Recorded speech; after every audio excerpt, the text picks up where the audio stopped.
Hello दोस्तों, आप सभी को गुलाब जामुन जैसी मीठी मीठी नमस्कार। और उसी के साथ आप लोगों का स्वागत है आईपीओ के लव ट्रायंगल शो में। एक और एसएमई कंपनी सोलैरियम ग्रीन एनर्जी लेके आ रही है अपना जी आईपीओ। यहाँ पर एक इंटरेस्टिंग कंपनी हमें देखने को मिलने वाली है, जहाँ पर हम आज इस रिव्यू वीडियो में इस कंपनी का पूरा कच्चा चिट्टा खोलने वाले बेसिक से लेके एडवांस तक।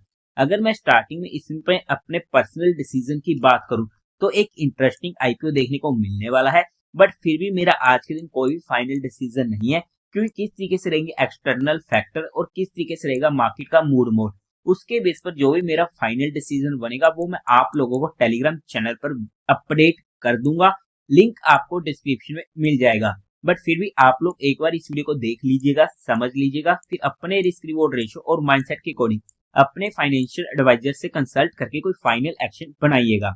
उसी के साथ साथ आप लोगों को म्यूचुअल फंड में या इंश्योरेंस सेगमेंट में किसी भी तरीके कोई भी हेल्पलाइन की जरूरत है, या आप लोग चाहते हैं कि being a mutual fund distributor हम आपका पैसा मैनेज करने में आपकी हेल्प करें, चाहे वो SIP हो, STP हो, SWP हो, बूस्टर, STP हो, या लमसम अमाउंट हो, तो आपको डिस्क्रिप्शन में मेरा फोन नंबर मिल जाएगा, आप मुझसे कांटेक्ट कर सकते हैं। और उसी के साथ साथ अगर आप लोग हमारे थ्रू अपनी SIP वगैरह खुलवाते हैं तो आपको एक प्राइवेट व्हाट्सएप ग्रुप में ऐड कर दिया जाएगा। यहाँ पर आईपीओ के रिगार्डिंग एडिशनल इंफॉर्मेशन भी शेयर की जाती है। अब अगर हम कंपनी की बेसिक डिटेल की बात करते हैं तो 2015 में ये कंपनी इनकॉर्पोरेट हुई थी। काम की बात करते हैं तो ये इंगेज होने वाले in the business of solar solution, यानी कि एक इंटरेस्टिंग सेगमेंट हमें यहाँ पर देखने को मिलने वाला है। कंपनी प्रोवाइड करती है टर्नकी सोलर सोल्यूशन, जिनमें आ जाता है design, engineering, procurement, construction, testing, commissioning, transmission system and operation and maintenance for residential, commercial, industrial and government solar project. Company offer करती है टर्नकी ईपीसी कॉन्ट्रैक्ट, जहां पर ये कवर करती है site assessment, technology evaluation, engineering, supply chain management, construction, logistic, man power, financial planning and warranties for solar project.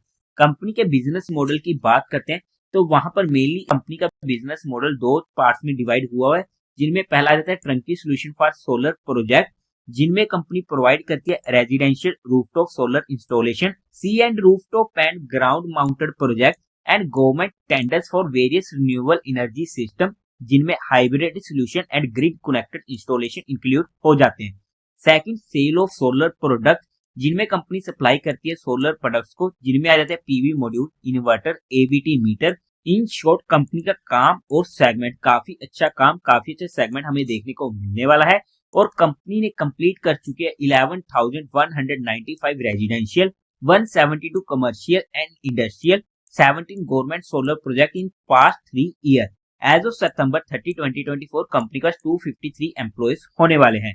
अब अगर हम कंपनी के कुछ इंटरनल रिस्क फैक्टर्स की बात करते हैं तो वहां पर सबसे पहले जो भी कंपनी का मेजर रेवेन्यू आता है वो आता है, अगर हम एरिया वाइज बात करते हैं तो गुजरात से, जहां पर आप स्टडी आउट कर सकते हो। ऑलमोस्ट 78% का रेवेन्यू आते हुए देखने को मिला है 2024 में, 75% के करीब का 2023 में, यानी कि एक जियोग्राफिकल कंसंट्रेशन रिस्क हमें देखने को मिलने वाला है। कंपनी का एक सिग्निफिकेंट रेवेन्यू जनरेट होता है इनके टॉप 10 कस्टमर से, जहां पर आप स्टडी आउट कर सकते हो 2024 में 41% का, 2023 में 26% के करीब का।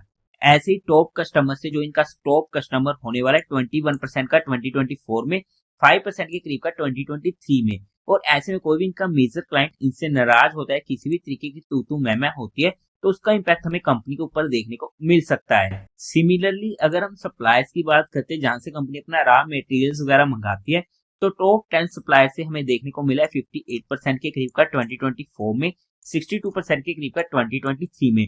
और ऐसे में भी किसी भी सप्लायर के साथ किसी भी तरीके की तू मैं होती है तो उसका इम्पैक्ट भी हमें कंपनी के ऊपर देखने को मिल सकता है। पास्ट ईयर्स में हमें यहाँ पर कुछ नेगेटिव कैश फ्लोज देखने को मिले, आप स्टडी आउट कर सकते हैं। तो यहाँ पर हमने कंपनी के कुछ इंटरनल रिस्क फैक्टर को स्टडी करने की कोशिश की है, बाकी आप इनके DRHP में स्टडी आउट कर सकते हैं। अब अगर हम कंपनी के टेंटेटिव टाइम टेबल की बात करते हैं तो ये आईपीओ ओपन होगा 6 फेब को, क्लोज होगा 10 फेब को, अलॉटमेंट 11 फेब को, रिफंड मिलने शुरू हो जाएंगे, जब आपके अकाउंट में क्रेडिट हो जाएंगे शेयर फ्लोटेड 12 फेब को। टेंटेटिव लिस्टिंग डेट 13 फेब की होने वाली है। Face value 10 rupees per share की, प्राइस में 181 से 191 रुपीज पर शेयर का होने वाला है। 600 शेयर्स का एक लॉट होने वाला है। टोटल इशू साइज है 105.04 करोड़ का।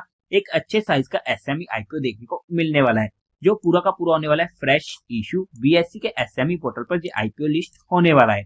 कोटा की बात करते हैं तो क्वालिफाइड का 50% का, रिटेल में 35% का, एचएनए में 15% का होने वाला है। रिटेल साइज में एक लोट पड़ेगा 600 शेयर्स का, जिसकी अमाउंट पड़ेगी 1,14,600 रुपीज की। एचएनए कैटेगरी में मिनिमम 2 लोट्स के लिए अप्लाई करना पड़ेगा, जिसकी अमाउंट पड़ेगी 2,29,200 रुपीज की। कंपनी के प्रमोटर्स की बात करते तो वहां पर अंकित गर्ग, पंकज वल्लभ भाई गोती कंपनी के प्रमोटर होने वाले हैं। प्री इश्यू होल्डिंग थी 78.5% की। अब अगर हम कंपनी के मेन मुद्दे की बात करते हैं, यानी कि कंपनी के फाइनेंशियल्स की, तो वहां पर सबसे पहले टोटल असेट 2022 में थे 31 करोड़ के, जो इंक्रीज होते थे फर्स्ट 2 क्वार्टर ऑफ 2025 तक पहुंच चुके हैं 95 करोड़ के। अच्छी ग्रोइंग रेट होने वाली है। रेवेन्यू 2022 में था 167 करोड़ का, 2023 में डिप देखने को मिला और 98 करोड़ के रह चुके थे। 2024 में अच्छा बाउंस आया और 177 करोड़ के पहुंच चुके थे, और फर्स्ट 2 क्वार्टर में 82 करोड़ के। इनकंसिस्टेंसी बेशक देखने को मिल रही है, बट वापिस ट्रैक पर आ चुकी है। प्रॉफिट आफ्टर टैक्स 2022 में था 2 करोड़ का, 2023 में डिप देखने को मिला और 1.74 करोड़ के रह चुके थे। 2024 में 15 करोड़ का बहुत बड़ा बाउंस बैक हमें देखने को मिला, जो एक इस कंपनी का पॉजिटिव पॉइंट भी देखने को मिलने वाला है। फर्स्ट 2 क्वार्टर में 7.55 करोड़ का फिर से इनकंसिस्टेंसी देखने को मिली है, बट ट्रैक पर आ चुकी है। नेटवर्थ 33 करोड़ की, रिजर्व एंड सरप्लस में 17 करोड़ का, टोटल बोरिंग कंपनी ऊपर 33 करोड़ की होने वाली है। अब थोड़ा सा एलैबोरेट करने की कोशिश करते हैं कंपनी के फाइनेंशियल्स को। तो सबसे पहली बात, यहाँ पर हमें डिप देखने को मिला है। अब जैसा कि मैं हमेशा कहता हूँ, रीजन जो मर्जी हो, चाहे जहां पर हमें जेन्युइन रीजन देखने को मिला, कंपनी ने अपनी पॉलिसीज वगैरह को चेंज किया जहां पर आकर, जिसके बाद हमें कंपनी में अच्छी ग्रोथ देखने को मिली, जो एक थम्स अप पॉइंट हो जाता है। बट मेरे लिए मैटर करता है रिजल्ट, और 2023 के रिजल्ट में हमें दिक्कतें देखने को मिली है, इस पॉइंट को हम निगलेक्ट नहीं कर सकते। नेक्स्ट पॉइंट, 2022 एंड 2023 के प्रॉफिट आफ्टर टैक्स मार्जिन काफी ज्यादा कम देखने को मिल रहे हैं, अराउंड 1% के।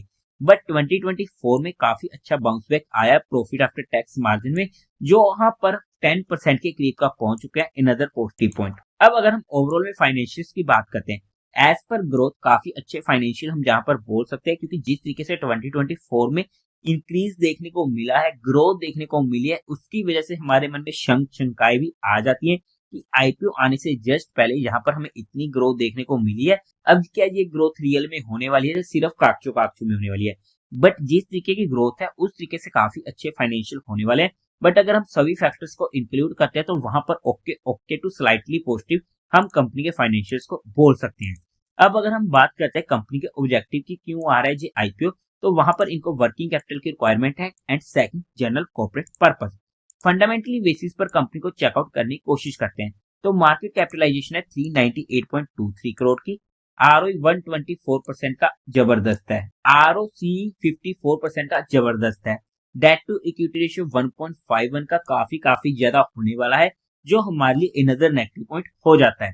रिटर्न ऑन नेटवर्थ 76% का जबरदस्त है, प्रॉफिट आफ्टर टैक्स मार्जिन 8.79 का अच्छा है, प्राइस टू बुक वैल्यू 14 की, ईपीएस प्री आईपीओ 10 की, पोस्ट आईपीओ 7.25 की, ओके है, पी प्री आईपीओ 18.81 की, पोस्ट आईपीओ 26.36 की। फंडामेंटली बेसिस पर चेकआउट करते तो अच्छे फंडामेंटल हमें यहाँ पर देखने को मिलने वाले हैं। पीयर टू पीयर कंपिटिटर्स में बात करते तो वहां पर जोडियक एनर्जी, जिसका पी है 51 का, ओरियाना पावर 22 का पी। अगर हम पीयर से कम्पीट करने की कोशिश करते तो एज पर पीएस एक अच्छी वैल्यूएशन पर हमें ये आईपीओ देखने को मिल रहा है। बट अगर हम इसकी जीएमटी की बात करते तो आज के टाइम पर 10% का देखने को मिलने वाला है। बट अब अगर हम वैल्यूएशन वाइज बात करते हैं बेस्ड ऑन इट्स फाइनेंशियल, तो वहां पर 2024 के डाटा के अकॉर्डिंग ना ही ये आईपीओ सस्ता आ रहा है, ना ही महंगा आ रहा है, मतलब कि फुली प्राइस्ड होने वाला है। और ऐसे में किस तरीके से रहेंगी स्पेशली सब्सक्रिप्शन, और किस तरीके से रहेगा मार्केट का मूड मोड, उसके बेस पर जो भी फाइनल डिसीजन बनेगा वो मैं अपडेट कर दूंगा। बट हमने यहाँ पर कंपनी को सिर्फ education and learning perspective study किया है, किसी भी तरीके कोई भी इन्वेस्टमेंट टिप या एडवाइस नहीं है। फिर भी आप लोगों को कोई भी काम करना हो, कोई भी एक्शन लेना हो, तो एक बार अपने फाइनेंशियल एडवाइजर से कंसल्ट करके कीजिएगा। तो देवी और सज्जनों, उम्मीद है आप लोगों को ये वीडियो अच्छी लगी होगी, तो इस वीडियो को लाइक कीजिएगा, शेयर कीजिएगा और साथ ही साथ चैनल को सब्सक्राइब करें। हर हर महादेव।